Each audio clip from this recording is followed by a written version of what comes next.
me había fijado. Gracias, Nicole, por la precisión. Reabrimos sesión 8:57. Bien, estaba diciendo antes, sin que inicie la grabación, que hemos escuchado atentamente el debate. Ha hecho uso de la palabra el señor fiscal y respetando al mismo tiempo el uso de la palabra al doctor Costa. Las intervenciones de ambos han quedado registradas en audio y video. Y finalmente se le permitió al señor Guamán poder hacer uso de la palabra y él utilizó el tiempo para hacer una precisión respecto a su domicilio. Bien, entonces corresponde ahora resolver. Emitimos la resolución número 4. Resolución número 4 con 17 de noviembre del 2023, autos vistos y oídos en audiencia pública con el requerimiento de prisión preventiva que ha presentado en audiencia el señor fiscal, doctor Dorian Glenn Succe, fiscal provincial de la Primera Fiscalía Provincial Penal Corporativa de Santa Rosa, tercer despacho. Este requerimiento es de prisión preventiva por el plazo de 7 meses en contra de Robinson Jr. Guamán Abad, a quien se le imputa la comisión en calidad de autor de delito contra la vida, el cuerpo y la salud, tentativa de homicidio simple, ilícito tipificado en el artículo 106 del Código Penal, concordante con el artículo 16 del mismo cuerpo legal, ilícito cometido en agravio de Elmer Milik Saldaña Mendoza. Corrido traslado al señor abogado del imputado, el doctor Erickson Aldo Costa Carguavilca, se ha opuesto a este requerimiento con los argumentos vertidos en audiencia y que han quedado registrados en audio y video. Finalmente, dejamos constancia que se le concedió el uso de la palabra al señor imputado. Y considerando, primero, antes de pasar a analizar lo concerniente a la medida de prisión preventiva, que es lo que nos ha citado, nos ha ocupado esta tarde y para lo cual se citó al debate, como jueza de la investigación preparatoria, jueza de garantías, se conoce a mí como jueza de garantías, estoy en la obligación de preservar que durante la etapa procesal se respeten las garantías del debido proceso y se respete el derecho de las partes procesales, ¿no? En este caso, el imputado, que es el señor Guamán, y también de la parte agraviada, que es el señor Saldaña. ¿Por qué hago esta precisión antes de analizar el tema de la prisión preventiva? Porque me parece grave y delicado que nosotros hemos advertido, lo que hemos advertido, ¿no? Que a fojas 14 de la carpeta fiscal figura un acta de detención del día 14 de noviembre del 2023, donde firma el señor imputado, firma el instructor efectivo policial intervinente Jaime Acaña Cruz, suboficial de tercera PNP. ¿Qué se señala en esta acta de detención?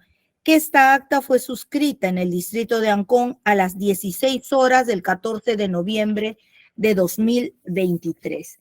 16 horas. ¿Qué dice nuestra Constitución? Artículo 2 de la Constitución. Un momento, por favor.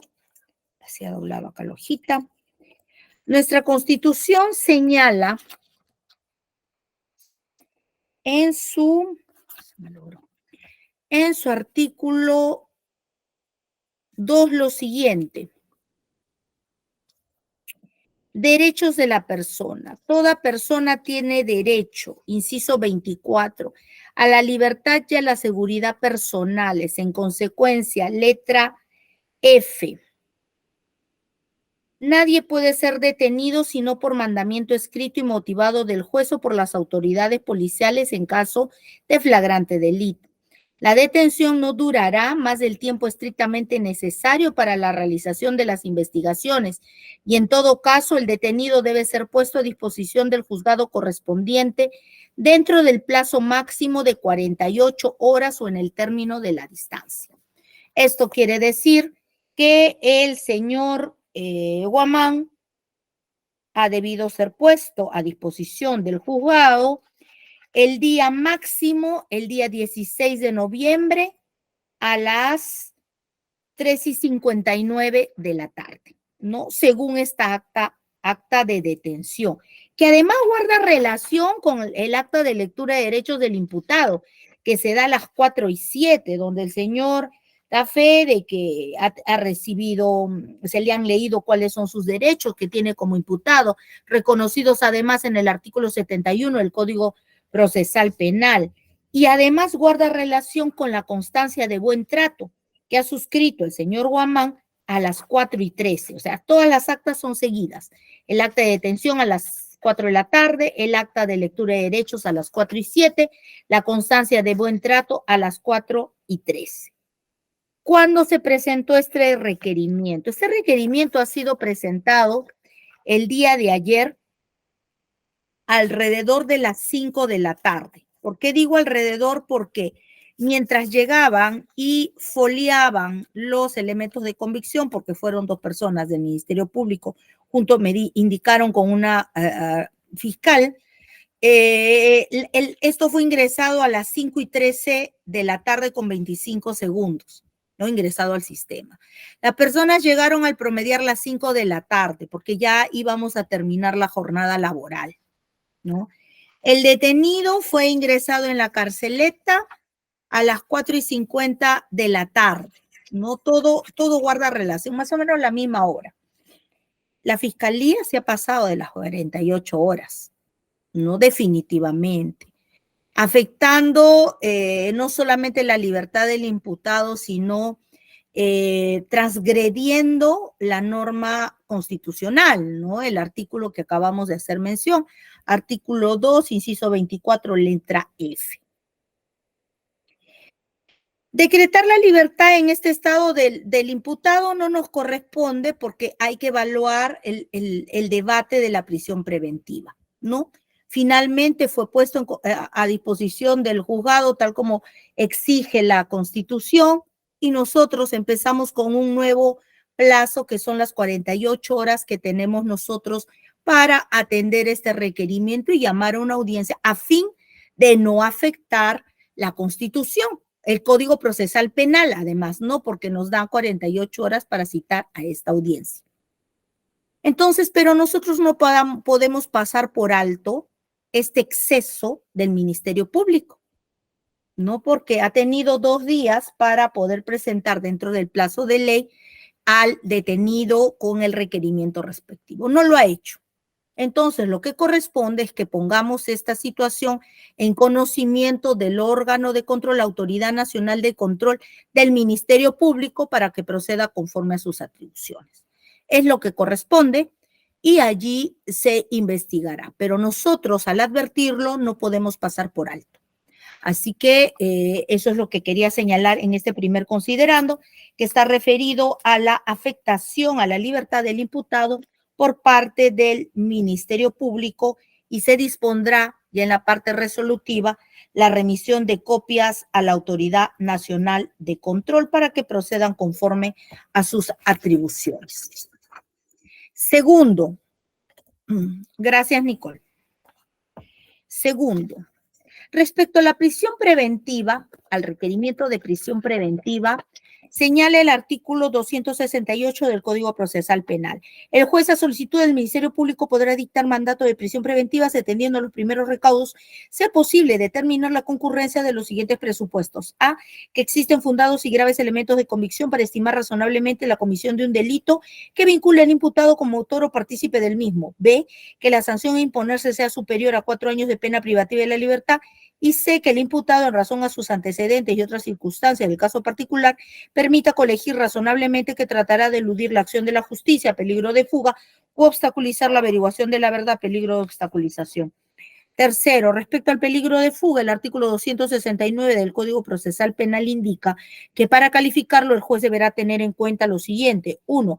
El arraigo en el país del imputado determinado por el domicilio, residencia habitual, asiento de la familia y de sus negocios o trabajo y las facilidades para abandonar definitivamente el país o permanecer oculto.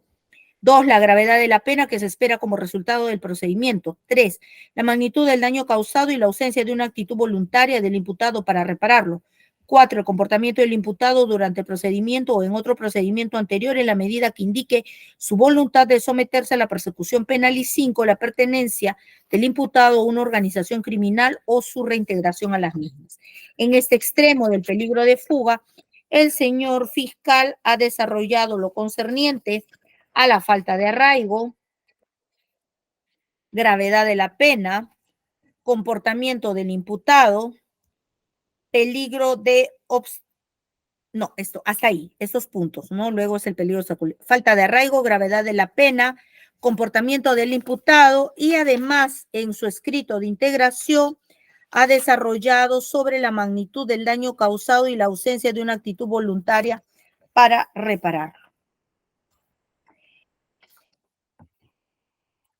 Cuarto, en lo que se refiere al peligro de obstaculización, el artículo 270 del Código Procesal Penal precisa que para calificarlo se tendrá en cuenta el riesgo razonable de que el imputado, 1, destruirá, modificará, ocultará, suprimirá o falsificará elementos de prueba. 2, influirá para que coimputados, testigos o peritos informen falsamente o se comporten de manera desleal o reticente. 3, inducirá a otros a realizar tales comportamientos. Debemos indicar que en este extremo el supuesto que invoca el señor fiscal es el referido al inciso 1. Pues el señor fiscal dice que en el caso que nos ocupa, el imputado, por ser una persona con formación policial, hay el riesgo de que destruya, modifique, oculte, suprima o falsifique elementos de prueba. Quinto, respecto a los hechos, debemos indicar que el Ministerio Público los ha señalado del siguiente modo.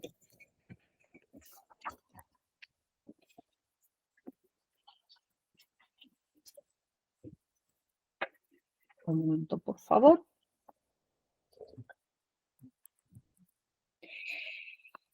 Nos dice que el 14 de noviembre del 2023 a las 1:55 aproximadamente de la tarde, el vehículo de placa de rodaje H2N252 color rojo marca Toyota modelo Etios, de propiedad de Ana María Montoya Barrenechea, estaba siendo conducido por la Panamericana Norte en sentido de sur a norte por el imputado Robinson Jr. Guamán Abad, quien se lo había alquilado a la propietaria.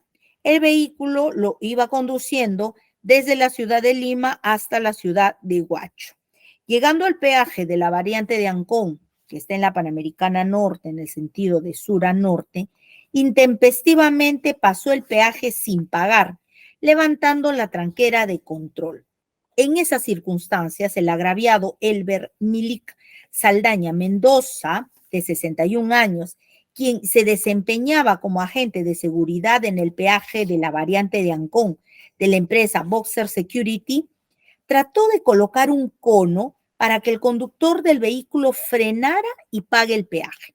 Sin embargo, el vehículo conducido por el investigado de manera dolosa e intencional embistió directamente al agraviado con la parte delantera del parachoques y parabrisas del referido automóvil, circunstancia que ni siquiera le permitió al agraviado una reacción defensiva, siendo impactado y lanzado al aire para luego impactar fuertemente en el pavimento.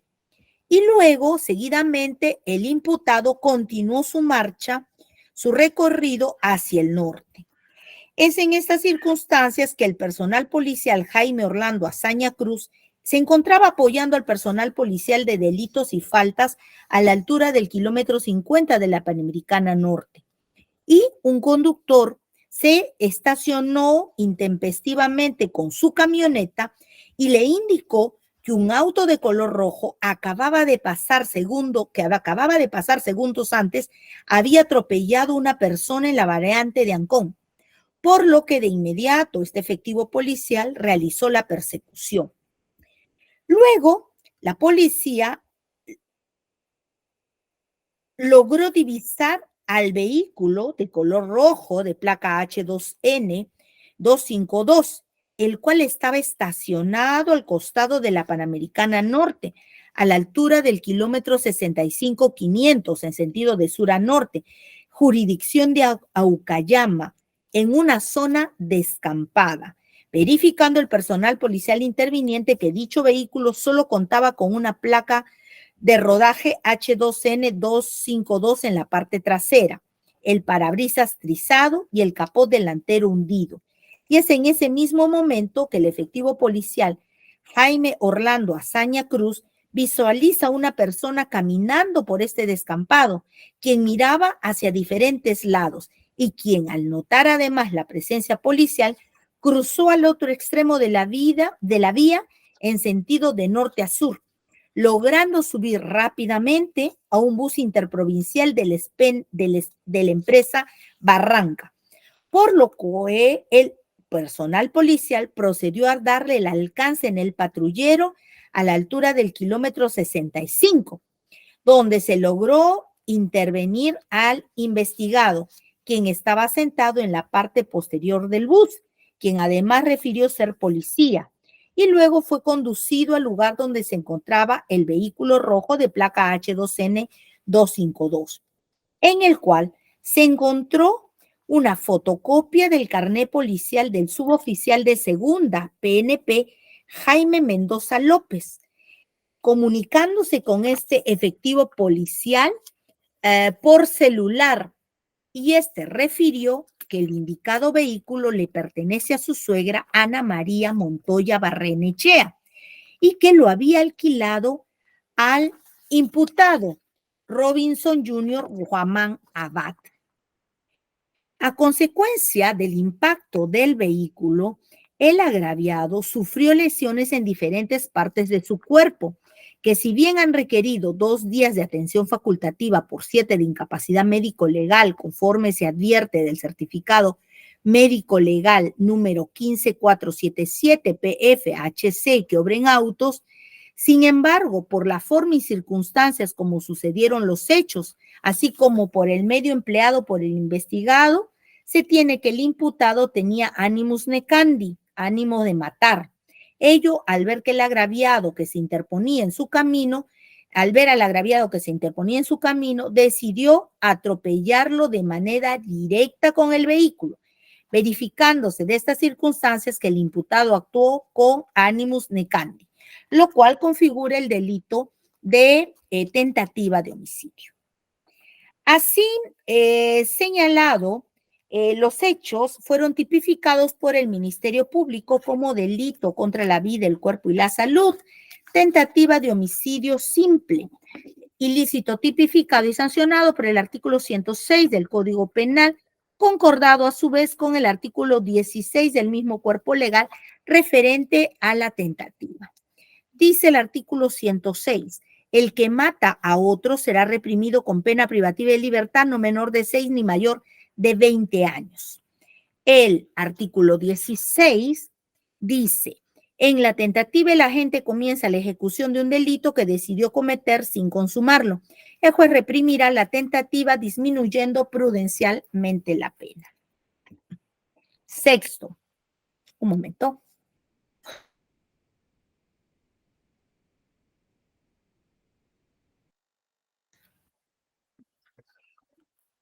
Aquí queremos hacer algunas precisiones.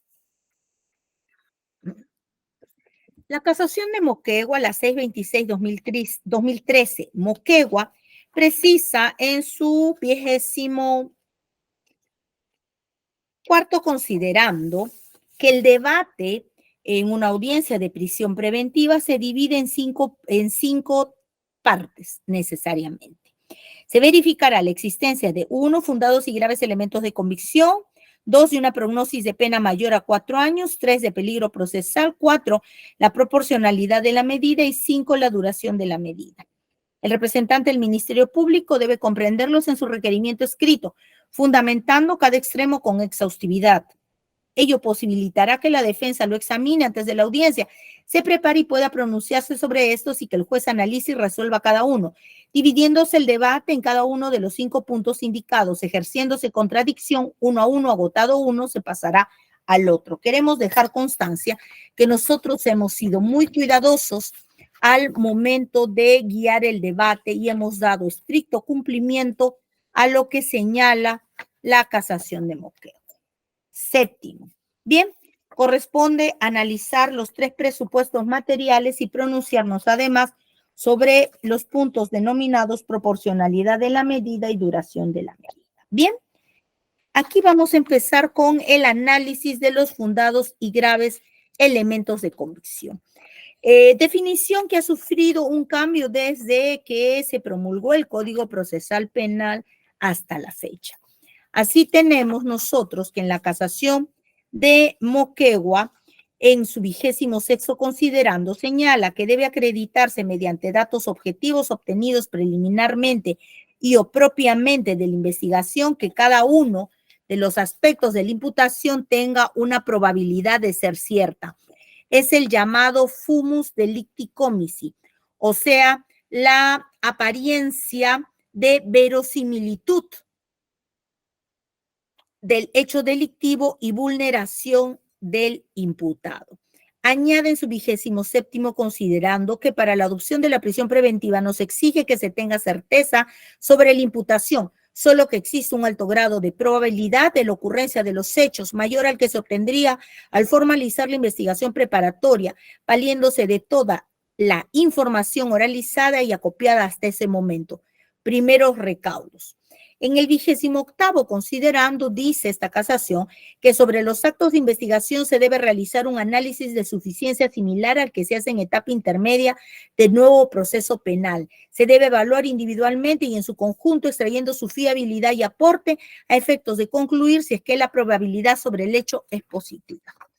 Como les decía, estos primeros conceptos que da la casación de Moquegua han sido posteriormente complementados, ¿no? Se ha efectuado un desarrollo a nivel jurisprudencial de lo que se entiende por fundados y graves elementos de convicción.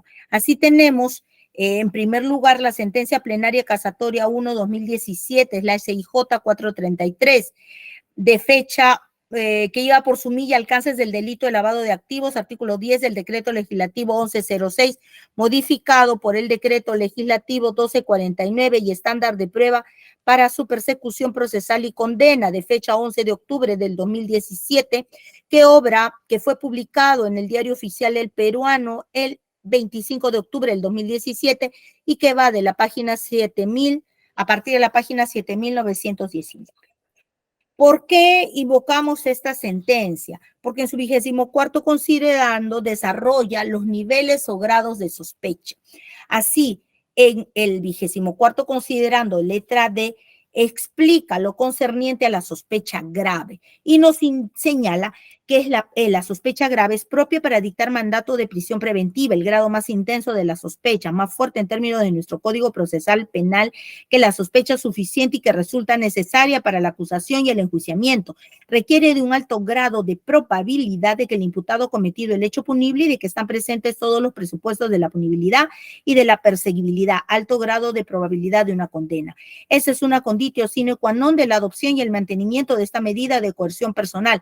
El elemento de convicción ha de ser corroborado por otros elementos de convicción o cuando por sí mismo es portador de una alta fiabilidad de sus resultados y además ha de tener un alto poder incriminatorio, esto es, vincular al imputado con el hecho punible. Esta exigencia probatoria sin duda será superior que la prevista para el inicio de actuaciones penales, pero inferior al estándar de prueba establecido para la condena. Descarte de duda razonable.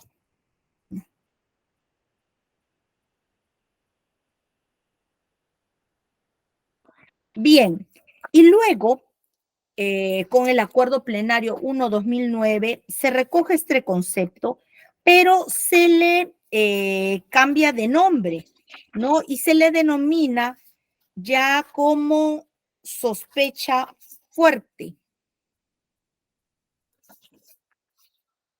24º considerando. Ya se hablaba de sospecha grave, ahora de sospecha fuerte. Dice el 24º considerando que un presupuesto imprescindible de la prisión preventiva a base de las causales o motivos que le corresponden y que solo deben examinarse a continuación para su dictación y mantenimiento, dice la Comisión Interamericana de Derechos Humanos, es el de sospecha grave y fundada, tal como está definido por el artículo 268, literal A del Código Procesal Penal, a fin de determinar la fundabilidad de la pretensión de prisión preventiva del fiscal. El término sospecha debe entenderse en sentido técnico jurídico como el estado de conocimiento intermedio de diferente intensidad a partir de los datos inculpatorios obtenidos en el curso de la averiguación del delito que autorizan a dictar decisiones y practicar determinadas actuaciones. Añade este considerando también que la sospecha fuerte es más intensa que la sospecha suficiente, pero por lo general se sustenta sobre una base más estrecha de resultados investigativos provisionales, por lo que muy bien puede ocurrir que se dicte una orden de prisión preventiva, aunque no se pueda aún decir que se llegará a la apertura de juicio oral. El curso de las investigaciones determinará si esa sospecha fuerte se mantiene, se relativiza o se excluye. Bien, entonces, dicho esto, vamos a analizar uno a uno los elementos de convicción que ha presentado los fundados y graves elementos de convicción que ha presentado el Ministerio Público y vamos a analizarlos para llegar a una conclusión si es que estamos ante un nivel de sospecha fuerte, un nivel de sospecha grave. Bien, el primer elemento de convicción es el acta de intervención policial. Esta acta de intervención policial se levanta en la comisaría de Ancón a las 4:30 de la tarde del 14 de noviembre del 2023 y donde se relata cómo sucedieron los hechos, ¿no? Que se precisa la hora cuando la policía toma conocimiento de un atropello, ¿no? Porque un vehículo, dice ellos, que estaban en el predio de Serpar realizando los efectivos intervinientes una inspección técnica policial a la altura del kilómetro 50 y el conductor de un vehículo se detuvo y les avisó de que un vehículo rojo que acababa de cruzar segundos antes había atropellado a una persona en el peaje de la variante de Ancón ubicado a la altura del kilómetro 48 de la Panamericana Norte, distrito de Ancón. Entonces, efectivos policiales que estaban allí realizando esta diligencia procedieron a dar el alcance al mencionado vehículo y siguieron en la ruta en sentido de sur a norte y se llamó, además se comunicó a la Central 105 para que otras unidades policiales brinden el apoyo pertinente. Entonces, se escuchó en esos momentos por la radio que el vehículo que había causado este atropello era de placa H2N252 y que se había dado a la fuga, conforme se había visualizado ya de las cámaras de videovigilancia de la variante de Ancón. Y es que es así que en la altura del kilómetro 65-500 de la Panamericana Norte, jurisdicción del distrito de Aucayama, Guaral, se divisó un vehículo color rojo que estaba en un lugar descampado, atollado sobre la arena, fuera de la calzada, en sentido de sur a norte, y se vio que solamente contaba con una placa de rodaje, no con las dos que tienen los vehículos, y correspondía pues la placa al vehículo que había causado el accidente, ¿no? Bueno, no es el accidente, que había causado el atropello, ¿no? Si digo accidente voy a salir de la hipótesis del fiscal, ¿no? La hipótesis del fiscal es un atropello, del atropello. Entonces, este vehículo tenía las lunas parabrisas trizadas, el capó delantero hundido, no había conductor, porque empezaron a buscar de inmediato por distintos puntos. A las 2:10 aproximadamente, al recorrer el instructor 200 metros más o menos desde donde estaba el vehículo abandonado, visualizaron un sujeto caminando y cruzando la vía al otro extremo, a una distancia de 15 metros aproximadamente, quien estaba vestido de BBD, pantalón gris y en la mano llevaba una polera de color rosado. Y este sujeto iba mirando a distintas partes y paró a un bus de la empresa Barranca que iba en el sentido de norte a sur y se subió, por lo que inmediatamente empezó una persecución a dicho vehículo por parte de un vehículo policial de la comisaría de Ancón, logrando detener al bus a la altura del kilómetro 64 y siendo las 2:15 aproximadamente, el instructor abordó el bus, observando al sujeto con las mismas características antes descritas. Esto es al que estaba cruzando la vía, quien estaba sentado en el asiento de la parte posterior del bus y que al ser intervenido fue identificado como Robinson Jr. Guamán Abad. Da sus generales e indicó que era efectivo policial y que trabajaba actualmente en la unidad de servicios especiales UCE del distrito de Guacho, y da su dirección en calle Los Eucaliptos B7, asentamiento humano Los Rosales del distrito de Caraballo, con un número de celular. Bueno, ya se le encontraron algunos objetos. Posteriormente dice que se apersonó al lugar, se apersonaron otros efectivos policiales provenientes de la unidad de carreteras de Chancay, quienes posteriormente realizaron el registro vehicular e incautación del vehículo de placa H2N252.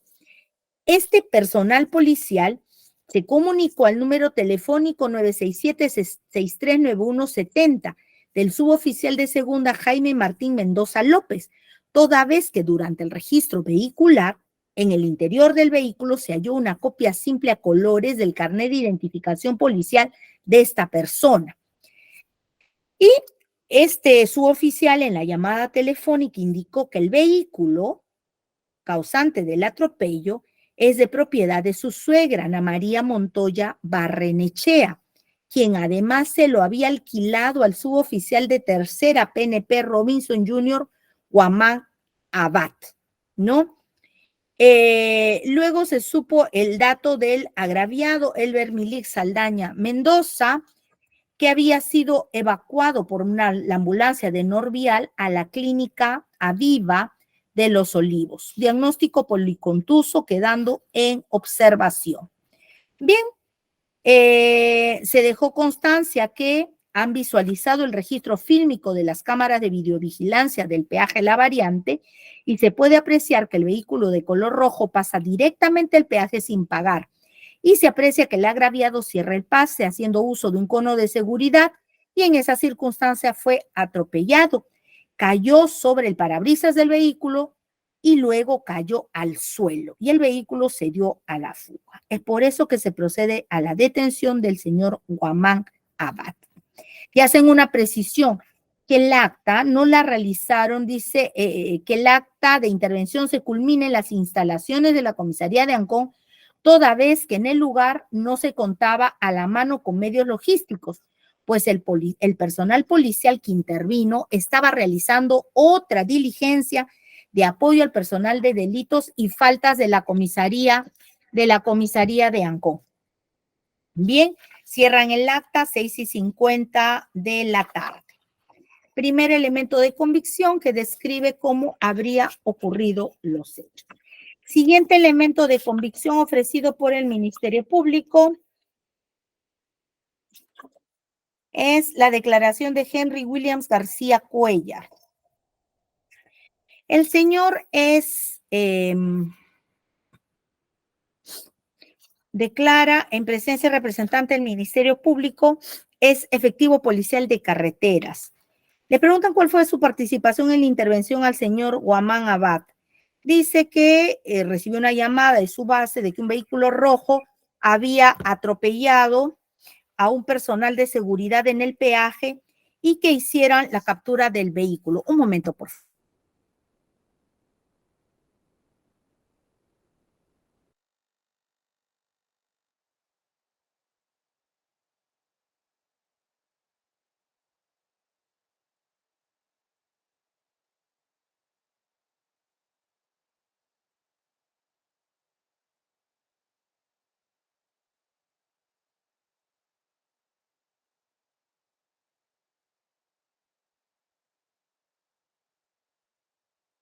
Bien, entonces dice que recibió esta llamada de su base, indicándole de este atropello a una persona, se constituyeron a realizar la búsqueda del vehículo en compañía de otro efectivo policial a la altura del kilómetro 60 en sentido de sur a norte. Vieron a dos patrulleros de la comisaría de Ancón que estaban con el vehículo rojo que habían, con las características que habían mencionado en su base. Se acercaron para verificar que era el vehículo que estaban buscando, placa H2N252, marca Toyota, color rojo, y el vehículo estaba sin ocupante. Luego verificaron si había, disculpen ustedes,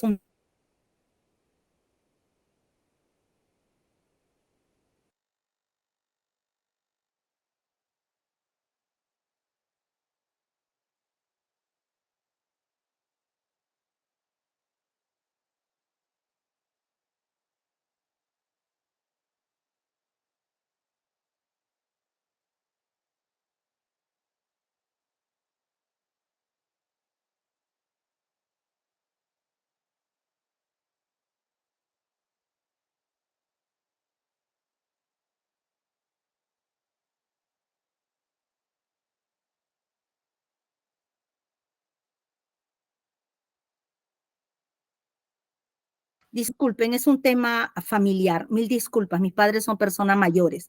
Discúlpenme, por favor. Ha ocurrido un incidente. Discúlpenme, por favor.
Gracias por su paciencia. Disculpen ustedes.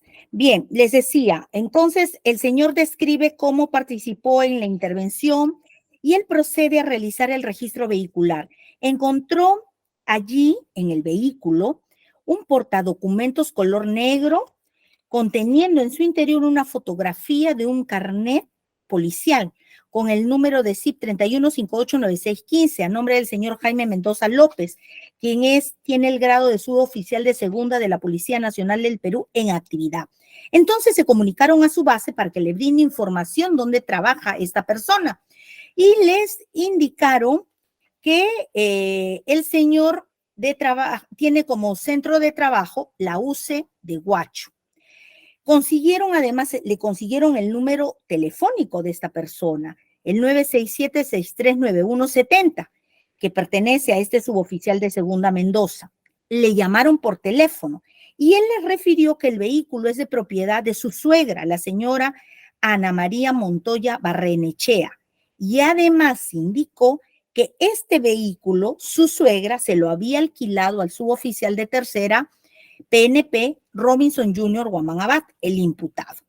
Y además describen pues cómo estaba el vehículo, que el parachoque, el capó delantero estaban abollados y que el parabrisas delantero estaba trizado, que la luna del lado izquierdo delantero estaba sobresalida, que le faltaba la placa de rodaje en la parte delantera, que el vehículo tiene lunas polarizadas, pero no tenía llave de contacto.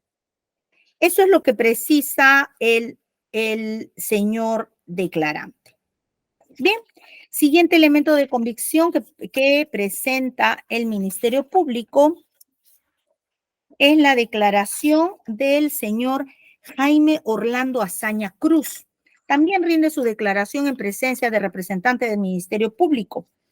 El señor señala que el día de los hechos estaba de servicio como patrullaje y por una orden superior se desplazaron al kilómetro 50 de la Panamericana Norte para brindar apoyo al personal policial de delitos y faltas con una inspección técnica policial en un predio de Serpaco.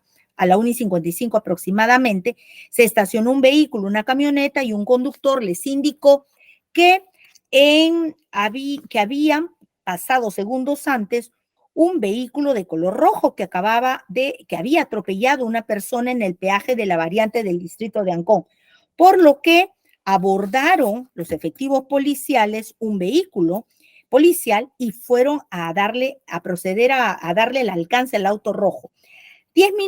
Transcurrieron 10 minutos y el operador del vehículo policial irradió a la central 105 que se estaba realizando la persecución de un auto rojo que había ocasionado un atropello en la variante del peaje del distrito de Ancón y que les brindaran la placa de rodaje real del auto rojo. Y allí se les informa que la placa de rodaje era H2N252. A la altura del kilómetro 65,500 de la Panamericana Norte en sentido de sur a norte, visualizaron un vehículo de color rojo estacionado fuera de la Panamericana Norte, en el descampado. Y este vehículo tenía solamente una placa de rodaje en la parte trasera. Empezaron la búsqueda.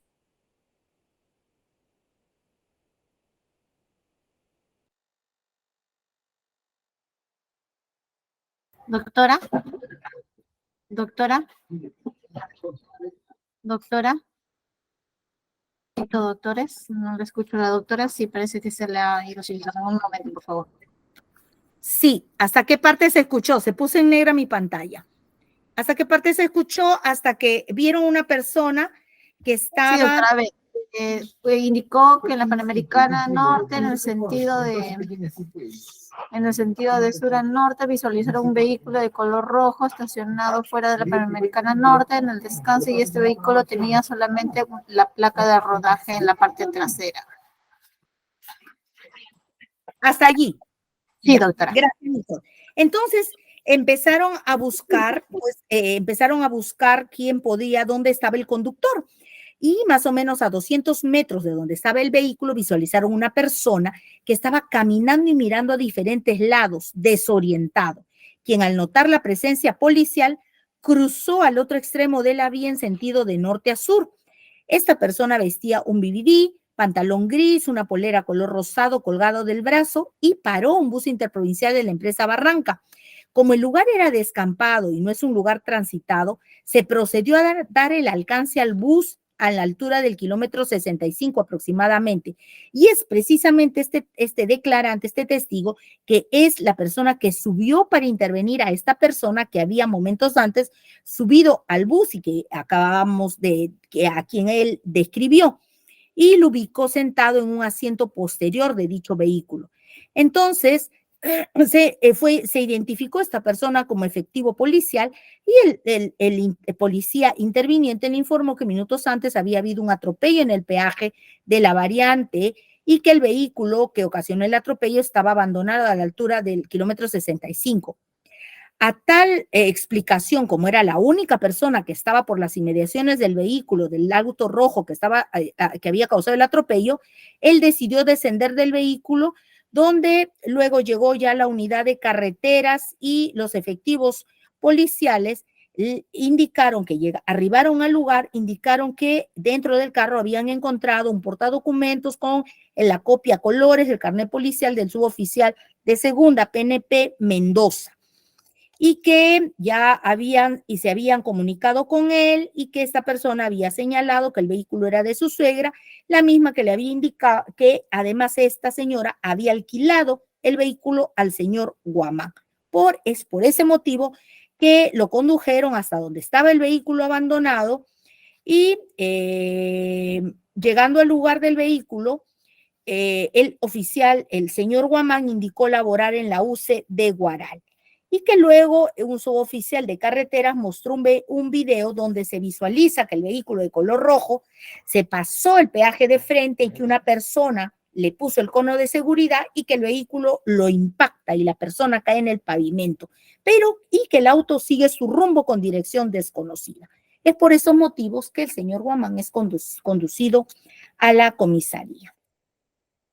Después, bueno, le preguntan,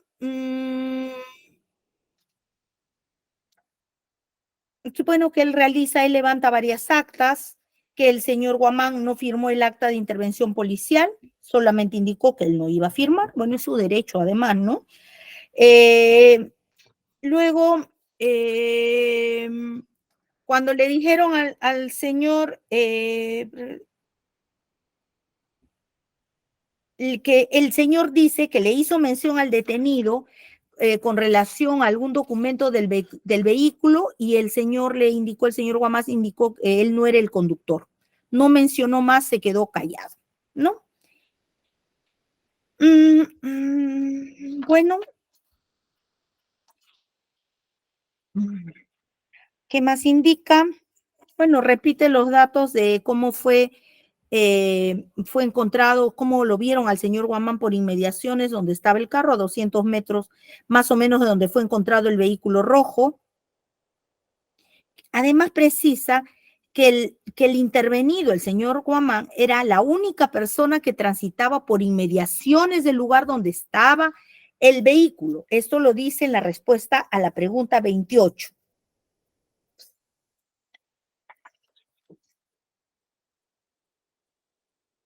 Le preguntan, además, en la pregunta 32, le dice, precise cómo se realizó la persecución al bus. Dice que él estaba a bordo de una camioneta policial, alcanzaron al bus y con el megáfono se le indicó que se estacionara y el conductor del bus les brindó el acceso para subir al vehículo, toda vez que se le mencionó que hace un momento una persona había abordado el dicho bus, ¿no? Siguiente elemento de convicción. La declaración del agraviado, el señor Saldaña Mendoza. El señor Saldaña Mendoza, persona de 61 años, esta es una declaración que le toman en el área de hospitalización de la clínica Aviva.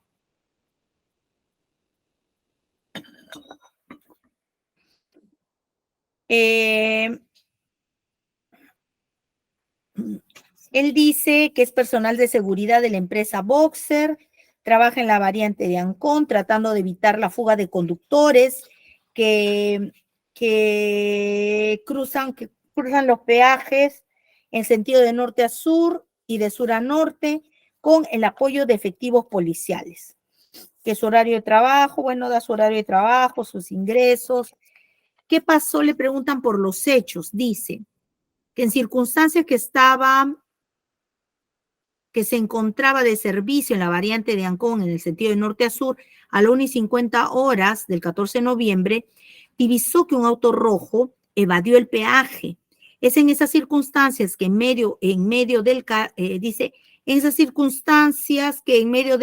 a fin de que el vehículo se detenga, pero vio, no sé, no han copiado todo lo que el señor ha dicho, ¿no? Dice, y en esas circunstancias que en medio del carril, a fin de que el vehículo se detenga, pero vi que aceleró más y me invistió, caigo al suelo y pierdo el conocimiento por 2 minutos aproximadamente. Al despertar habían personas a mi alrededor y escuchaba que decían agárrenlo. Luego de 10 minutos llegó la ambulancia y me trasladaron a la clínica Aviva. Dice que él, le preguntan, si usted a un vehículo que se pasó el peaje, no se entiende, que si usted al ver el vehículo que se pasó el peaje sin pagar y aceleró, trató de esquivarlo, dijo que sí. Cuando visualizo que el carro acelera, corrí hacia la derecha para evitar ser embestido, pero el conductor giró hacia la derecha y me atropelló. Detalle las características: vehículo color rojo sin placa delantera, lunas polarizadas y el conductor era varón. De tez trigueña, en ese momento no puedo recordar más detalles, pero luego vi las noticias de televisión, dice, ¿no? Tiene entre las lesiones que tiene una abertura en la cabeza, donde le han realizado varios puntos, no puede sentarse porque le duele la espalda. y va a estar hospitalizado por más días. Bien. Le preguntan si el conductor del vehículo del color del vehículo rojo realizó algún tipo de señal antes de embestirlo. Dijo que no realizó ningún tipo de señal. Por el contrario, aceleró más y me invistió. ¿Tiene algo más que agregar? Que se le aplique todo el peso de la ley al conductor del auto rojo porque ha tratado de matarme. Bien, siguiente elemento de convicción, acta de registro vehicular. Esto se levanta en Aucayama, kilómetro 65,5. Este es el vehículo causante del atropello, de color rojo, de propiedad de Ana María Montoya Barrenechea. En el interior se encontró un portadocumentos color negro, marca Autonet Trujillo SAC, conteniendo Autonort, ¿no? Trujillo SAC, conteniendo en el interior una copia del CIP, Policía Nacional del Perú, número 31589615, a nombre de Jaime Martín Mendoza López, grado suboficial de segunda, PNP, en actividad. Además, se deja constancia, se comunicaron al teléfono del suboficial Mendoza, quien refiere que el vehículo es de propiedad de la señora antes mencionada, quien es su suegra, que se le había alquilado el vehículo al suboficial de tercera, Robinson Jr. Guamán Abad. En la parte exterior del vehículo dejan constar que el parachoque delantero está abollado, el capot abollado, el parabrisas delantero trizado, la luna el lado izquierdo delantero sobresalida. Siguiente elemento de convicción.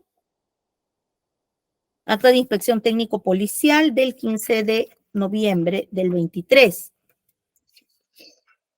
Dice, acta de inspección técnico policial a la 1:10 del 15 de noviembre del 2023. Bueno, describen el lugar donde ocurrió el atropello, el carril asfaltado, delimitado, casetas. Descripción del lugar de los hechos. Consultado a los trabajadores del peaje de la variante de Ancón respecto a las cámaras de videovigilancia, indicaron que en la parte superior de la infraestructura denominada Grantero, hay 2 cámaras de videovigilancia en cada extremo, denominado Norbar Norte 1, Norbar Norte 2. Además, hay una cámara ubicada en la vía 24, denominada cámara de isla número 24. Esas cámaras están enfocando al norte. Por otro, por la parte posterior del peaje se aprecia cámaras en la parte del gran techo denominado Norbar Sur 1, Norbar Sur 2, que enfoca en sentido sur, y otra cámara denominada Isla 24, enfocando al norte, la cual está ubicada a metros de la caseta de la vía 24.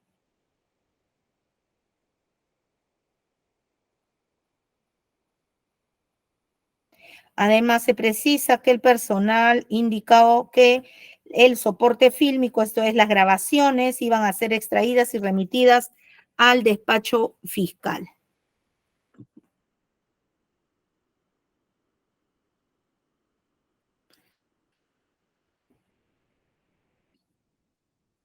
Y luego se acerca un testigo de los hechos a quien lograron identificar como Carlos Federico Aldaz Quevedo. Bien, siguiente elemento de convicción, acta de visualización, disco DVD y lacrado del 15 de noviembre del 23. Esto se realiza en presencia del representante del Ministerio Público con la participación de la abogada del imputado. Hay un deslacrado, hay varias imágenes, dice caso Ancón. La primera captura de pantalla, estoy en la foja 55, imagen número 2, dice, se negó a pagar peaje de Ancón, policía en actividad fuga tras atropellar a seguridad. Bueno, eso es lo que dice la franja de la pantalla de televisión, porque esto lo han sacado de un noticiero, dice 24 horas. En la captura de pantalla, segundo 2, se aprecia un vehículo color rojo en movimiento, alrededor de conos naranjas, separadores de plástico, ¿no? La primera imagen 2 se ve un vehículo que no sigue la ruta derecha, sino que se desvía hacia la izquierda y se ve una persona que corre hacia la izquierda y un vehículo que va también a esa dirección. En la imagen número 3 se ve el impacto, porque se ve el vehículo que ha girado ya casi más, porque empieza a avanzar, gira, en la primera imagen va un poco a la izquierda y luego ya hay una tuerce más hacia la izquierda y se visualiza encima el cuerpo de la persona que entendemos es la persona que estaba corriendo. Luego, en la siguiente imagen, que es la número 4, se ve también ya que el carro sigue doblando a la izquierda y sigue de frente. Y en la imagen 5, luego del impacto, el vehículo retoma la vía, ¿no? O sea, luego de ir a la izquierda atropella y luego entra ya a la vía, al carril respectivo. Y la última foto es bueno, está difuminado el rostro del señor, es la persona que fue atropellada. Siguiente, certificado médico legal 15477 PFHC, practicado al agraviado. Bueno, acá hay otras imágenes, perdón. Esta es de otra cámara. Acá hay una imagen del peaje y se ve en imagen 2, dice después imagen 3, que va un carro acercándose al separador, ¿no? Que está en los peajes y luego se ve que lo pasa, ¿no? Bien. Y el siguiente elemento de convicción que presenta el Ministerio Público es el certificado médico legal 015477, esto del correspondiente al agraviado. Este es un informe post facto de informe médico.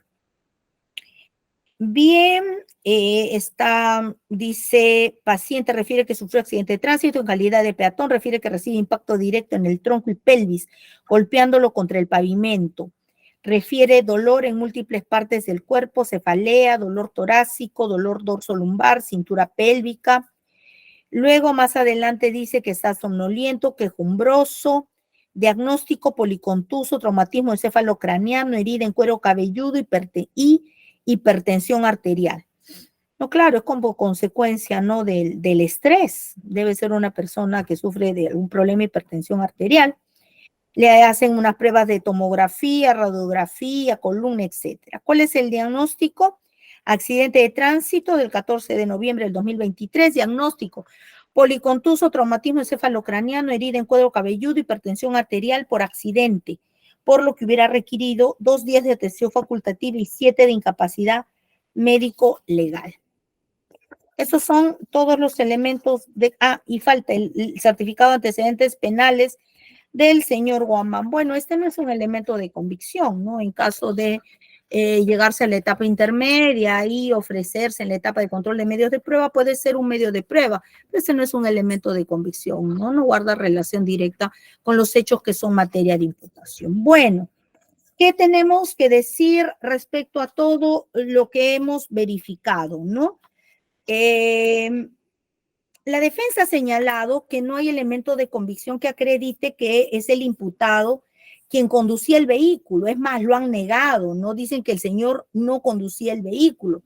Pero el señor fue uno que conforme precisan en los documentos el Ministerio Público en el acta de intervención y donde en el acta donde se deja el acta de registro vehicular, donde encuentran el carné del señor Mendoza, suboficial de segunda, que también labora en la UCE, en la misma unidad que el señor imputado en Huacho, manifestó que el vehículo es de su suegra y que el vehículo le fue alquilado al señor Guamán. Y coincidentemente, cuando el vehículo es encontrado abandonado en una zona descampada en la carretera Panamericana Norte, luego de la huida, que está atorado ahí en la arena, zona descampada, la única persona que se visualiza allí y a 200 metros es precisamente quien había alquilado el vehículo, el señor Guamán. Luego sube a un bus y es intervenido más adelante, kilómetros más adelante, cuando la policía hace parar el bus, ¿no? Entonces, todos esos indicios apuntan a que el señor estaba conduciendo el vehículo. No había otra persona en el lugar y el señor sí estaba andando, mirando a todos lados, porque así lo describen los testigos, con un BBD, caminando en una zona descampada y en medio de la nada, de este descampado, bueno, los buses van, para un bus, sube para salir del lugar, ¿no? Entonces, ese es el primer punto, ¿no? Todo nos indica que el señor era el que estaba conduciendo el vehículo. Todos los indicios nos indican que el señor conducía el vehículo. Él ya le había firmado el contrato. Él estaba conduciendo el vehículo, lo había alquilado a la dueña del vehículo. Luego, el señor abogado nos decía que en este caso no estábamos ante una tentativa de homicidio, sino que podía tipificarse, él considera, lesiones culposas agravadas, ¿no? Porque es un accidente de tránsito. Pero eso no indica que eso ha sido un accidente de tránsito. Un accidente de tránsito es un tema fortuito, pero en este caso no hubo eso.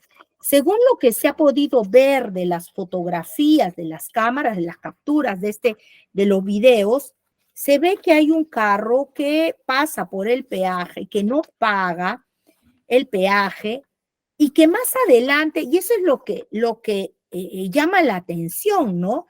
Que luego de pasar, estando en su carril, sale de su carril, y esto se ve en la imagen 2 claramente, sale de su carril en circunstancias en que se ve que el agraviado corre hacia la izquierda, el carro también sale de su carril y se va a la izquierda. Es más, en la imagen número 3, donde se ve el impacto, se ve claramente que el carro no solamente tuerce un poco a la izquierda, sino que se inclina más hacia la izquierda e impacta con el agraviado. Y en la imagen número 4 se ve que el carro incluso ya está como queriendo, no da, una vuelta en U, o sea, gira casi totalmente a la izquierda. Y luego, cuando ya el agraviado cae al piso, en la imagen 5, se ve claramente que el carro avanza y que nuevamente ingresa a su carril. Eso de modo alguno es un accidente de tránsito. Un accidente de tránsito es algo fortuito, ¿no? Algo que se presenta en una eventualidad, ¿no? Pero así como están las cosas, no parece, no se evidencia una situación culposa, sino más bien con estas imágenes y tal como se ha detallado también en la descripción de estas fotos, donde ha participado la señora abogada del imputado, se ve que hay una intención de impactar al señor agraviado, porque el carro gira, porque si no hubiera querido impactar al señor agraviado, al momento que el agraviado corre hacia la izquierda, al lado izquierdo, el carro sencillamente hubiera seguido hacia su carril, porque esa es la dirección que tenía que seguir, todo conductor sabe, mantiene su carril y sigue de frente, pero no, corre el agraviado y el carro también gira, y gira casi totalmente según la secuencia que aparece detallada en estas imágenes del video. Entonces ahí no vemos un accidente, ahí vemos una intención. Es evidente. Ahora, ¿esta intención es de causar lesiones? ¿Podríamos hablar de intención de causar lesiones? No. Con un carro no se causan simples lesiones. Con un carro se puede matar a una persona. Entonces es el instrumento. Con un carro se mata a una persona. Peor con la velocidad porque según la descripción del vehículo que hacen los efectivos policiales, el carro está abollado está abollado el capó del carro y además está trizado el parabrisas.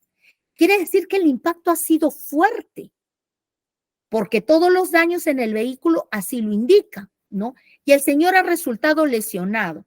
Ahora, decía el señor abogado, las lesiones no son graves, entonces no había intención de matar. Es que no podemos decir que no había intención de matar por las lesiones que gracias a Dios han sido leves, no entre comillas, porque tiene un traumatismo encefalocraniano el señor, que no es poca cosa. Puede generar un coágulo inclusive y traerle posteriormente problemas. Es una persona con hipertensión arterial, es una persona mayor, según la ley de personas mayores. Entonces, ¿Cómo podríamos, según el razonamiento que hace el señor abogado, o sea, no hay homicidio, no hay tentativa de homicidio porque el señor no quedó gravemente herido? No podemos llegar a esos extremos o exigir que el señor haya quedado mutilado o que haya de repente quedado en estado de coma o con daños mucho mayores, que haya perdido un ojo, tal vez, no, porque el instrumento del que se ha valido, que es este vehículo, con un impacto no causa simples lesiones, con un impacto mata. Y una persona mayor es mucho más frágil que una persona joven o que una edad promedio de 40 años. El señor sobrepasa los 60 años. Es una persona cuyo organismo ya es frágil. Por eso es que tiene un problema de hipertensión arterial.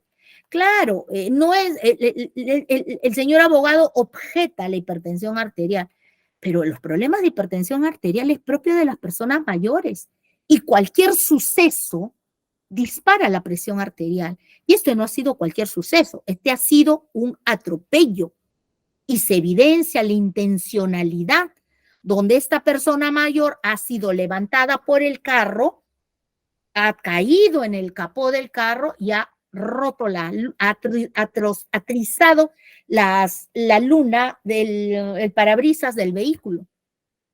El impacto ha sido fuerte. Para levantarlo y hacerlo caer al piso, no iba conduciendo pues a poca velocidad. Hay múltiples estudios sobre el tema de la velocidad, los daños y el impacto a una persona, porque se está investigando mucho por temas de precisamente de accidentes de tránsito, no dolosos, sino accidentes de tránsito, porque es un problema también de salud pública, que impacta en la salud pública.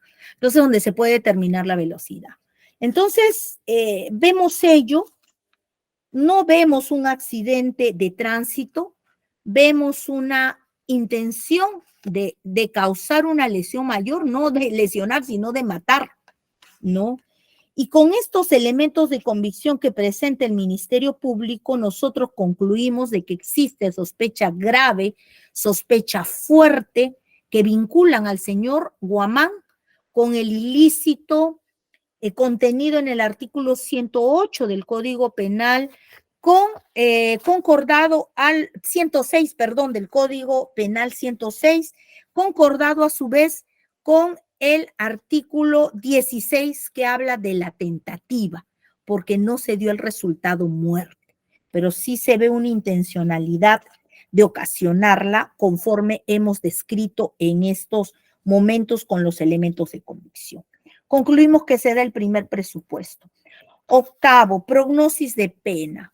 La pena para el delito de homicidio simple tipificado en el artículo 106 del Código Penal establece que la sanción para quien comete este delito oscila entre los 6 y los 20 años de pena privativa de la libertad. ¿Cómo se hace, cómo se determina la pena o cómo procedemos a hacer la prognosis? Primero hay que hacer el análisis de tercios, es lo que corresponde. Así se determina una pena, ¿no? Es el análisis de tercios que detalla el Código Penal.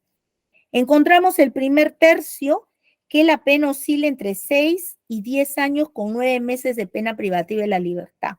El tercio intermedio de 10 años, 9 meses a 15 años, 3 meses. Y el tercio superior o el tercer tercio de 15 años, 3 meses a 20 años.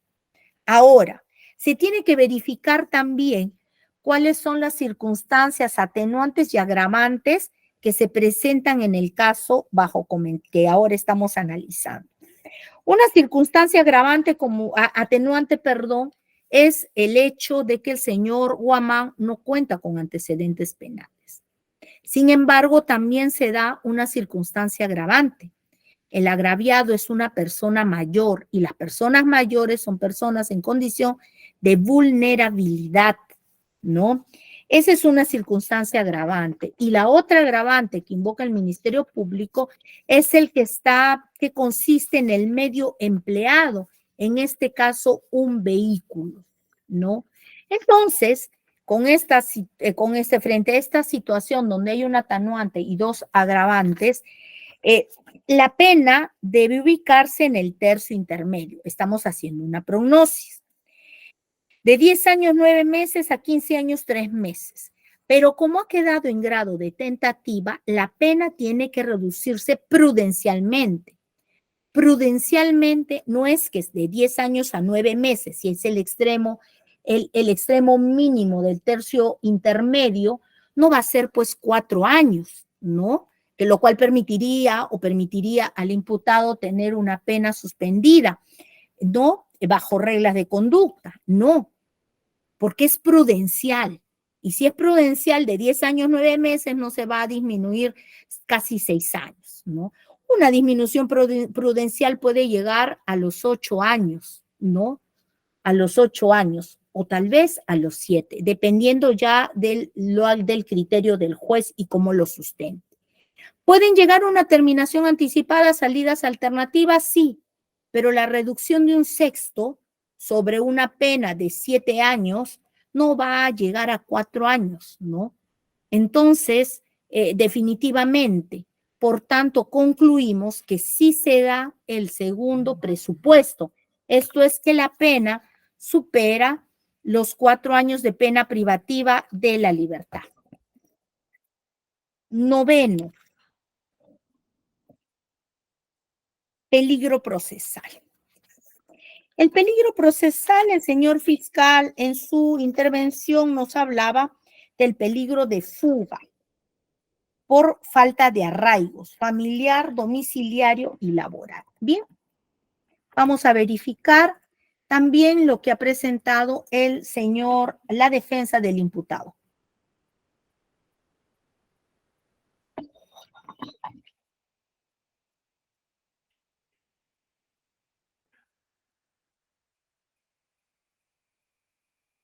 Un momento, por favor.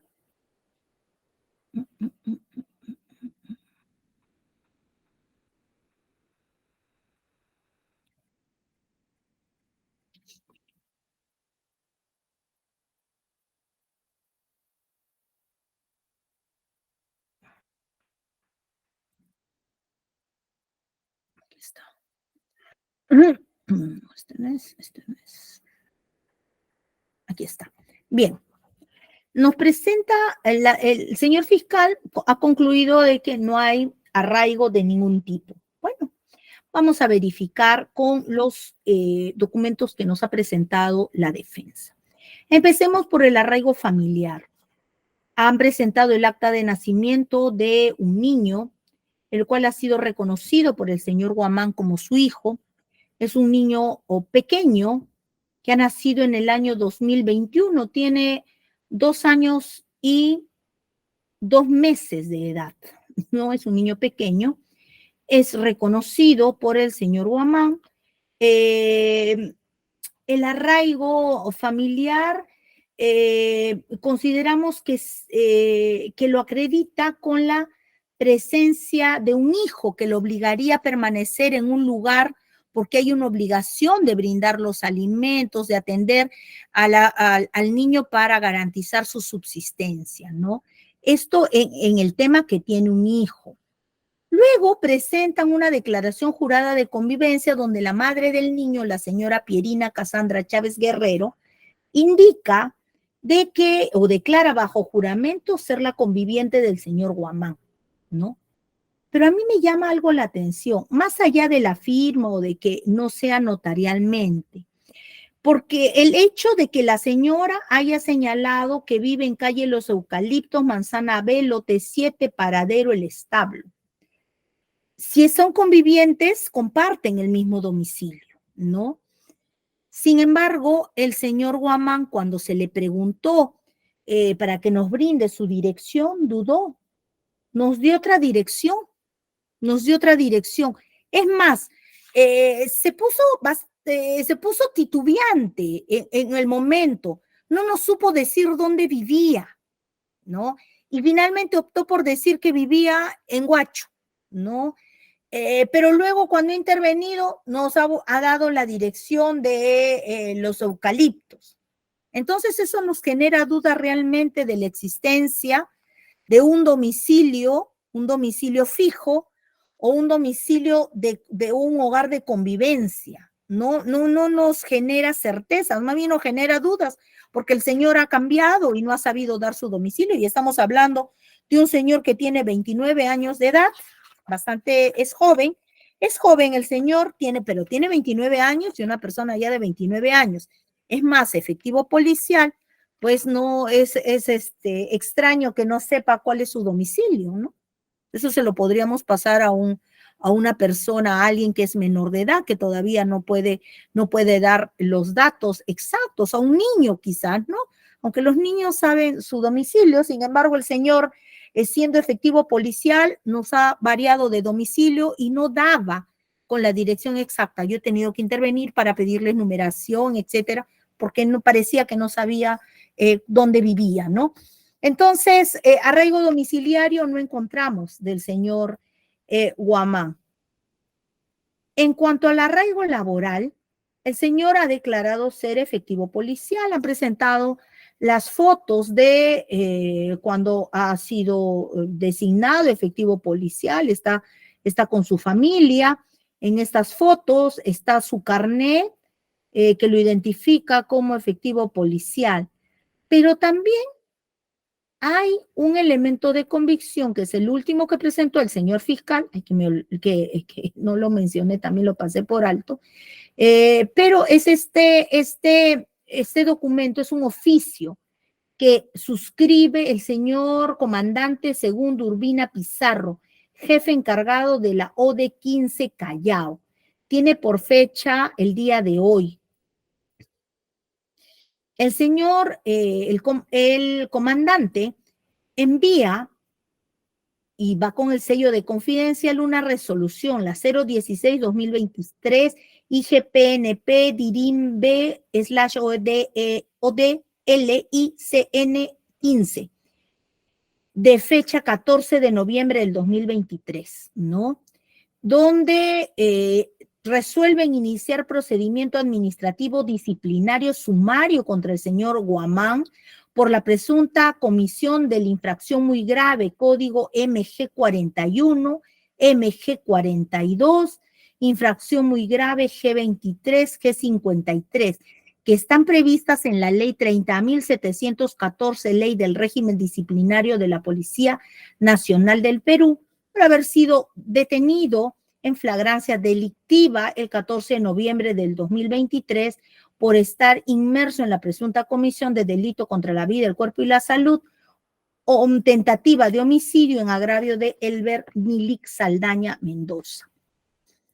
Y está allí el diagnóstico del señor agraviado y concluyen, pues hay una observación, dice este documento en los vistos que estaría inmerso el señor Guamán en infracciones muy graves, la 41, la 42, graves, la 23 y la 53. En tal sentido, dicen que la Inspectoría General de la PNP es el órgano de sistema disciplinario policial, ¿no? Y que además, meditando las instrumentales que obran en el expediente, el órgano disciplinario considera que existen evidencias e indicios suficientes que hacen presumir la comisión de una conducta indebida de carácter policial y administrativo, por lo que amerita en este caso abocarse a iniciar el procedimiento administrativo disciplinario sumario en contra del señor Guamán. Y resuelven imponer la medida preventiva de suspensión temporal del servicio, de conformidad con la ley 30.714. Bien, está suspendido como efectivo policial. No lo han destituido, pero está suspendido. Quiere decir que el señor Guamán, quien trabajaba como efectivo policial, al día de hoy no tiene trabajo. Desde el 14 ya no tiene trabajo. no va a poder desempeñarse como efectivo policial mientras dure el proceso disciplinario. Quiere decir que ya no va a tener un arraigo laboral, porque tendría que dedicarse a otra actividad, ¿no? Que por cierto no nos han indicado, como decía el doctor, el señor fiscal, qué actividad podría dedicarse. Ya perdió su trabajo, está suspendido, ¿no? No va a tener ingresos, no tiene trabajo. En conclusión, nosotros consideramos que tampoco ya al día de hoy el señor no cuenta con arraigo domiciliario. Por tanto, se da el primer supuesto de peligro de fuga por falta de arraigo. El segundo supuesto que invoca el señor fiscal es la gravedad de la pena. La gravedad de la pena porque el delito es bastante grave. No es una tentativa de homicidio. Es un delito que por la propia gravedad que acarrea, porque se pone en riesgo un bien, el bien supremo, no el bien de la vida, ¿no? La vida de una persona la ha puesto en riesgo con este atropello. Y por eso mismo el código establece que la pena para este delito va de 6 a 20 años de pena privativa de la libertad. Es un delito bastante grave y la pena es elevadísima. Y una pena elevada definitivamente va a llevar a cualquier persona a sustraerse de la acción de la justicia, porque se está enfrentando a pasar muchos años de cárcel, ¿no? Muchos años de cárcel en caso de hallarse la responsable del delito. Se da este segundo supuesto de peligro de fuga. Tercero, el comportamiento del imputado. Nos dice el señor fiscal que aquí se presenta este supuesto porque al momento de brindar su declaración negó los hechos y no se siente arrepentido de su conducta. Por ello hay un total desprecio por la vida humana. No. Aquí hay un error. Si el señor no ha declarado es porque sencillamente estaba haciendo uso de su derecho a guardar silencio. ¿Sí? Él puede quedarse callado, ¿no? Y así ha permanecido el señor porque es su derecho. Él puede hablar como no puede decir nada, ¿no? El hecho de quedarse callado equivale a no sentirse arrepentido de su conducta, ¿no? Porque no sabemos qué puede estar pasando por la mente del señor Huamán en estos momentos, ¿no?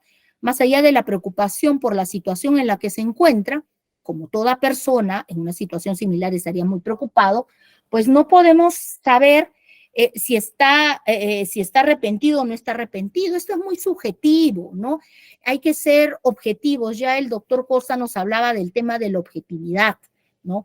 Aquí el comportamiento del imputado, no encontramos este supuesto aquí en este caso, ¿no? Y el otro supuesto que ha invocado el Ministerio Público en su integración de este requerimiento es el referido a la magnitud del daño causado y la ausencia de una actitud voluntaria del imputado para repararlo. La magnitud del daño causado, se ha atentado contra el bien jurídico vida, ¿no? Porque ha habido un intento de homicidio. Gracias a Dios, el señor agraviado no ha fallecido. Por eso es que está en grado de tentativa. Ha sufrido lesiones que para una persona mayor, por los días quizás pueda decirse, como decía el doctor Costa, que son lesiones sencillas, pero estamos hablando de una persona mayor que está evolucionando y va a seguir internado y debe seguir internado, porque las lesiones en una persona mayor ya son de cuidado, unado al tema de la hipertensión que ha manifestado el señor al momento que fue atendido en emergencia, ¿no? Por los médicos tratantes. Entonces el daño ha sido enorme el que se ha causado al señor agraviado. Y la ausencia de una actitud voluntaria del imputado para repararlo, claro.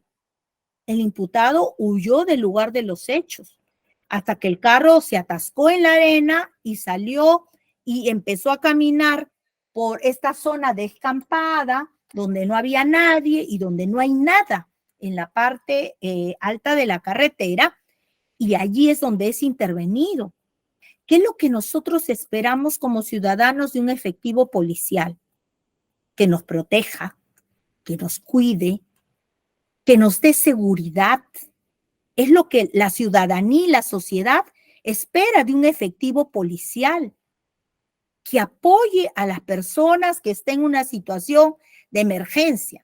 Entonces, no solamente tenía la obligación como ciudadano de intentar reparar el daño, de acercarse a auxiliar al Señor, no solamente como ciudadano, sino una obligación mayor como efectivo policial en actividad.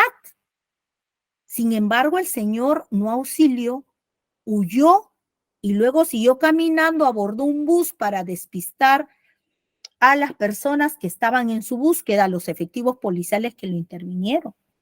Entonces, aquí no ha habido ninguna intención de reparar el daño y consideramos que se da este supuesto también del peligro de fuga. Bien. 10º, peligro de obstaculización. En su intervención, el señor fiscal nos decía que el imputado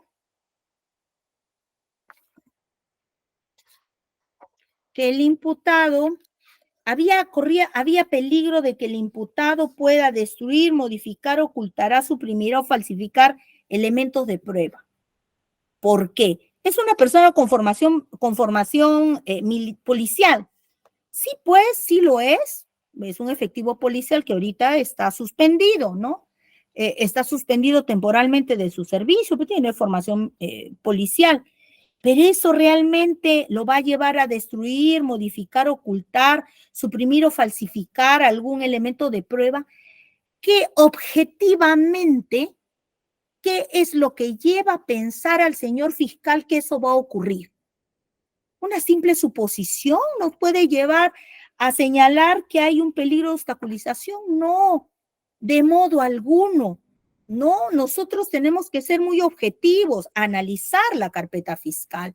¿O acaso el señor ha intentado desaparecer algo? ¿Ha intentado falsificar algo? No, el señor Guamán ha permanecido callado, no ha dicho nada. Entonces, ¿cómo es que se llega a esta conclusión? Porque algún indicio tendrán, ¿no? Pero no hay, pues, no hay ningún indicio, no hay nada. Y con suposiciones no se puede llegar a concluir que pueda haber peligro de obstaculización. Dice aquí además el señor fiscal que quieren evitar la reiteración delictiva del señor Guamán. No, esa no es la finalidad, pues, de invocar la existencia de un peligro de obstaculización, ¿no? Luego nos dice que nos habló inclusive de algo muy delicado. Nos dijo que inclusive el señor Guamán, y yo lo entendí así, podría atentar contra la vida del agraviado, contra la integridad del agraviado. Creo que eso son afirmaciones muy ligeras. Hay que sustentar lo que uno afirma, más si estamos en una audiencia de prisión preventiva. El señor Guamán está detenido, está suspendido como efectivo policial y ha permanecido callado. ¿Cómo es que el señor fiscal puede llegar a esta conclusión que el señor Guamán pueda intentar acabar con la vida o lesionar al agraviado? Es muy ligero.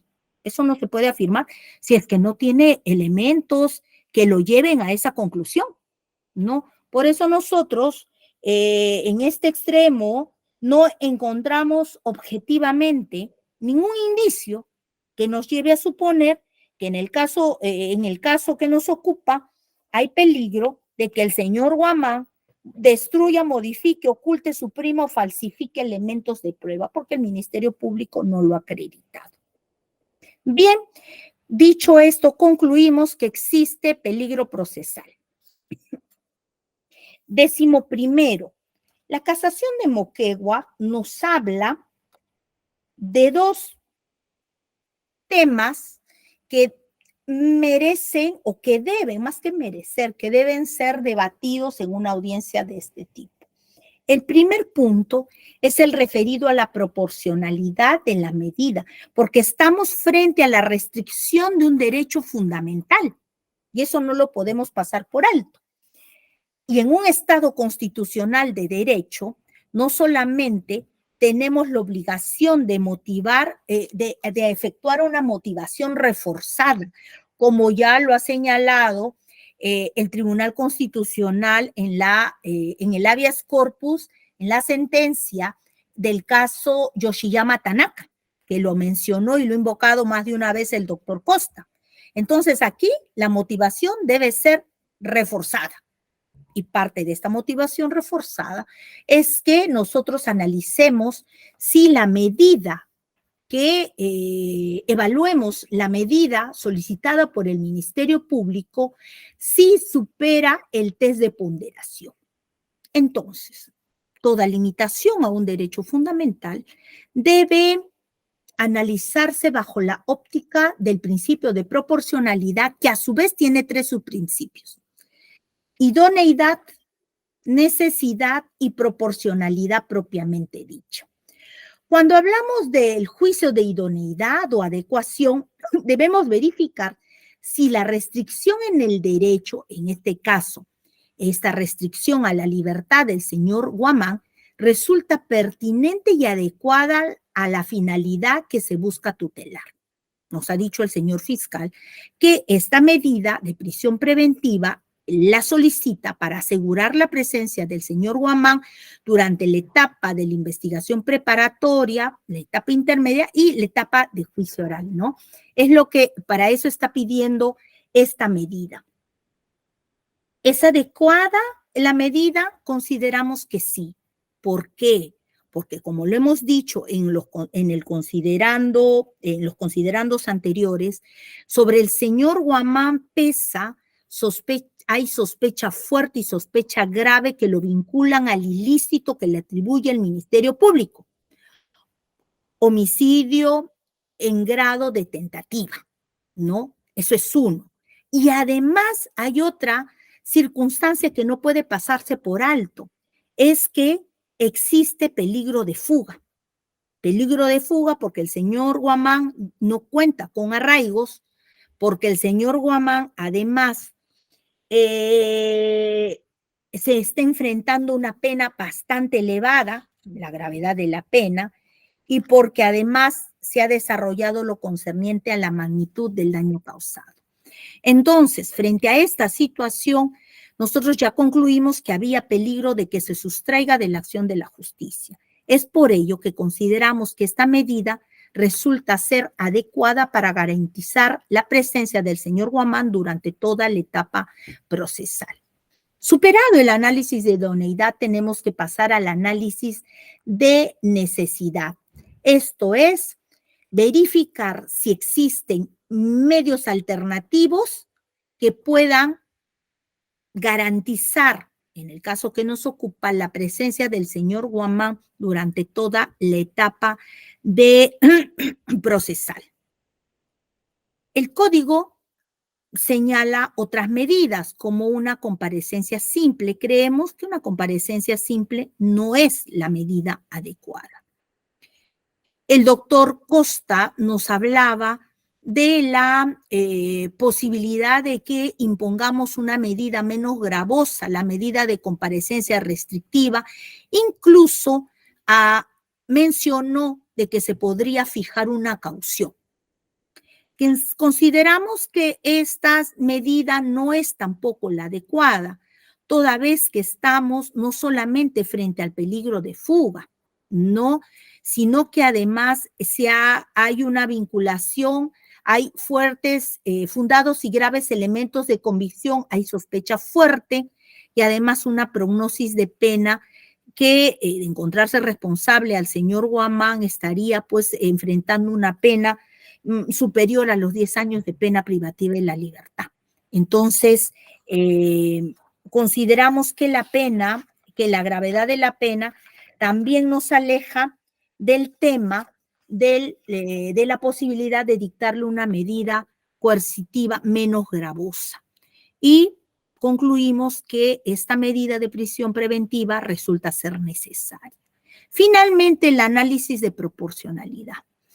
El análisis de proporcionalidad tenemos que verificar si cuál de los dos principios cede. Por un lado tenemos la libertad del señor Guamán y por otro lado tenemos el interés del Estado de sancionar todo delito, ¿no?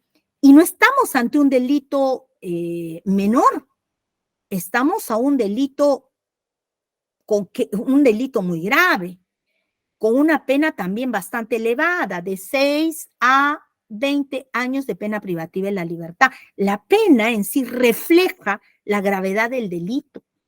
Entonces, en este caso, consideramos que resulta proporcional limitar la libertad del señor Guamán a fin de garantizar su presencia durante todas las etapas procesales: investigación preparatoria, etapa intermedia y etapa de juicio oral. Concluimos finalmente nosotros que la medida solicitada por el señor fiscal resulta ser proporcional. 12º, el análisis del tema de la duración de la medida. El máximo en los procesos comunes que puede pedir por prisión preventiva el señor fiscal es de 9 meses. El señor fiscal no está pidiendo 9 meses, está pidiendo menos, está solicitando que la duración de la medida sea de 7 meses, porque falta realizar diligencias y además falta las siguientes etapas procesales. Bien. En la formalización de la investigación preparatoria a la que hacía mención el señor fiscal, nos detallaba cuáles son estas diligencias. Disculpen ustedes.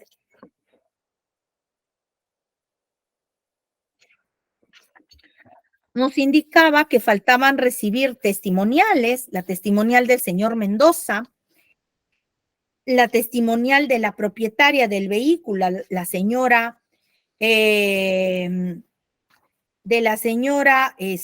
Barrenechea, su segundo apellido es Barrenechea, Montoya Barrenechea, que falta además también recibir testimoniales de otros efectivos policiales intervinientes, el señor Anampa, el señor Bravo, son diversas testimoniales. El testigo presencial de los hechos, el señor Aldaz Quevedo, quien es la persona, como aparece en un acta, que se acerca a los efectivos policiales que estaban, que estaban en la diligencia verificando la existencia de cámaras, dio sus datos y indicó que él era testigo presencial, y también la fiscalía ha considerado citarlo. Es más, ya tiene fecha también para su declaración. Recabar los videos de videovigilancia, la diligencia de visualización, recabar la historia clínica del señor agraviado, realizar una pericia de daños. De repente esto es para calcular, para ver el tema del cálculo de la velocidad, no sé cuál es la finalidad, y realizar también esta pericia que solicitaba el doctor Costa, la pericia antropológica, y otros actos de investigación. Pero no solamente la prisión preventiva va a ser para esta etapa de investigación preparatoria, sino para la etapa intermedia y para la etapa del juicio oral. Consideramos que el plazo de 7 meses es suficiente, por tanto, corresponde amparar también no solamente la medida, amparar el pedido de la medida, sino también la duración de la misma.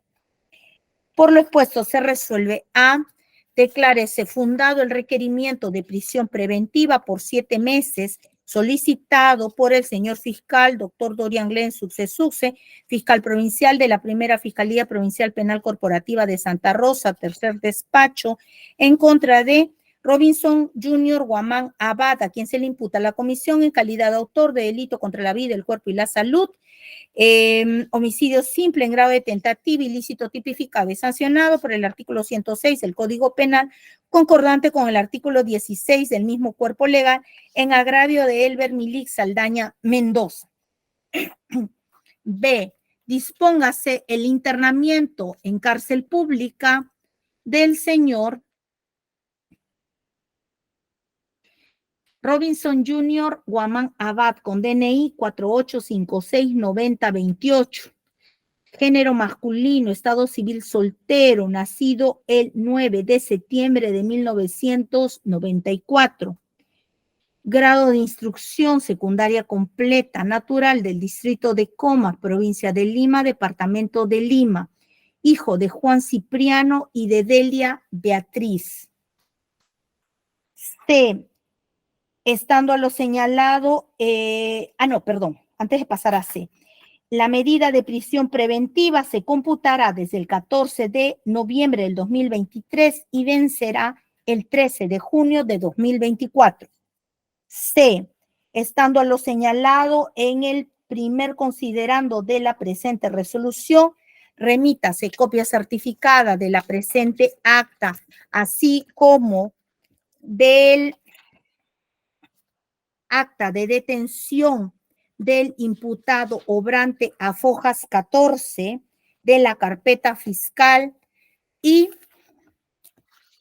con el reporte de ingreso del requerimiento de prisión preventiva a la Autoridad Nacional de Control del Ministerio Público a fin de que procedan conforme a sus atribuciones por haberse ingresado el requerimiento de prisión preventiva pasadas las 48 horas que señala nuestra Constitución política.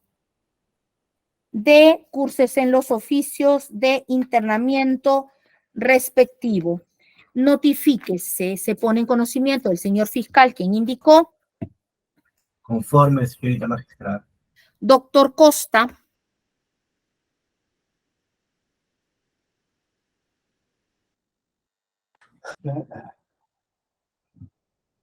Interpongo recurso de apelación y lo fundamentaremos dentro del plazo de ley, y lo que le pediría, doctor, es que el día de mañana, quizás a primera hora, nos remitan el audio o el video de esta audiencia. Gracias. Se deja constancia que el señor abogado del imputado interpone recurso de apelación, fundaméntelo, señor, dentro del plazo de ley. Con respecto al pedido de los audios, al término de la diligencia y al cierre de la grabación, permanezca usted todavía en la plataforma para que lo coordine, brinde sus datos, el correo electrónico, lo coordine con la señora especialista de audiencia, quien le enviará los audios a la brevedad, teniendo en cuenta de que se trata de una persona con la medida de prisión preventiva y hay que atender a la brevedad los pedidos de su defensa. No vaya a salir, por favor, de la plataforma y lo coordina con la señora Nicole. Bien, dicho esto, culmina la diligencia siendo las 22 horas con 40 minutos. Permiso, señores, buenas noches. Nicole coordina.